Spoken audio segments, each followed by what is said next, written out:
Hello, I'm Brian Fox. Welcome to I Hate Rock Music. In this video, I'm going to talk about a really interesting and as always, obscure band from New York called $5 Shoes. And like a lot of records, I remember picking it up in cutouts. It has a really wonderful cover. And once again, I looked at the lineup and it looked fairly interesting. And so I picked it up and I was really surprised. They're kind of lumped in with the New York glam scene because they got together in New York in 1971, and the album came out in 1972, and so they were contemporaneous with pretty much the glam rock scene in New York Dolls and bands like that in New York City, and it definitely has some affinities to that sound. I really don't know if I'd classify them as a glam band. I have no idea how they presented themselves. There's no pictures of the band on the record, and so, but listening to the record, it's pretty much just a really solid rock and roll album, and I mean rock and roll in a really straightforward sense.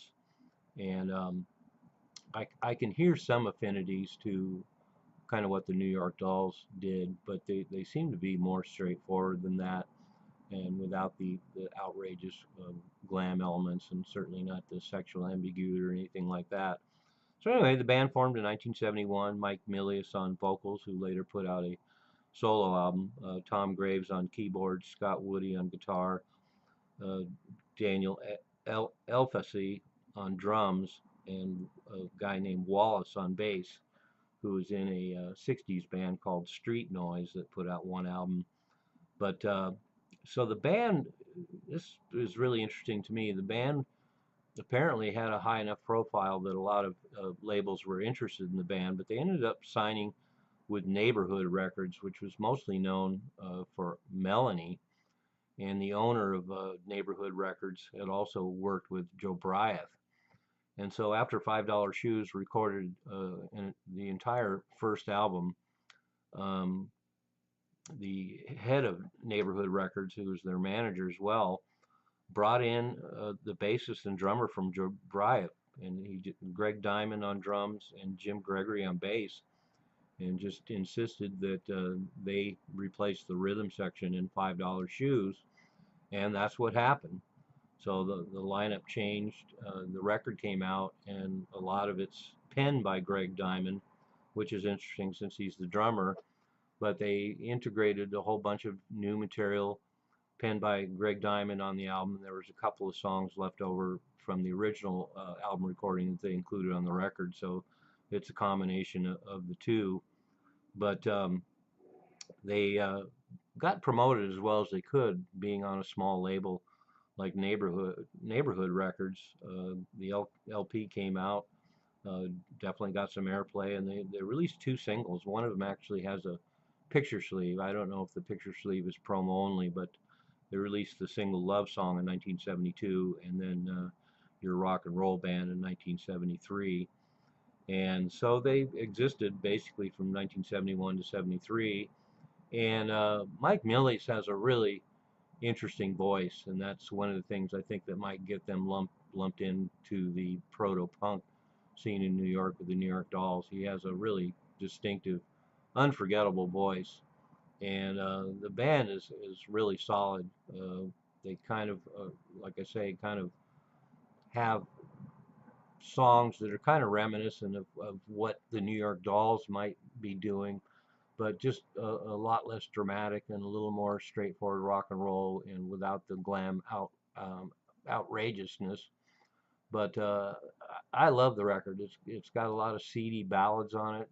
It really evokes the city, New York City, and the rocker's got a lot of spunk too. And there's been some speculation that one or two of the members of Kiss were involved in the record, but that just simply isn't true. But it does have some affinity to the early Kiss as well, the first Kiss album, in that it's just bare bones, basic rock and roll, and the keyboards add a nice element too. But really solid songwriting, and the record really doesn't sound like anybody else, particularly because of Mike Milius's vocals. But I love the record. I got it in cutouts once again for probably couple of bucks, probably around 73 or 74, and was drawn in by the cover. And it turns out to be a pretty solid record. I wasn't quite as blown away when I first got it because, in 1973, in 72, there were so many great records coming out that it definitely was under the radar and wasn't as dramatic as a lot of things I was listening to in 73. But it's another one of those records that over the years I've grown to appreciate more and more. Very singular record and a great artifact from early 70s New York. And and I think seedy is a good word. I'm glad I brought that up because they definitely just kind of have this seedy sound. They sound like a real rock band, and they really have a great feel for it. And as I mentioned, it, all the tunes on it are really good. And like so many of these records, the more you listen to them, the better they sound. So I'll put the $5 shoes, which incidentally is a pretty cool name as well. But I'll put the link below and you can check it out. But if you like the Dolls and you like the Hollywood Brats and you like Elliot Murphy and things like that, it kind of fits in with that crowd. I think it's a great addition. I'm glad we have the record. So check it out. I'm Brian Fox. Thanks for watching I Hate Rock Music.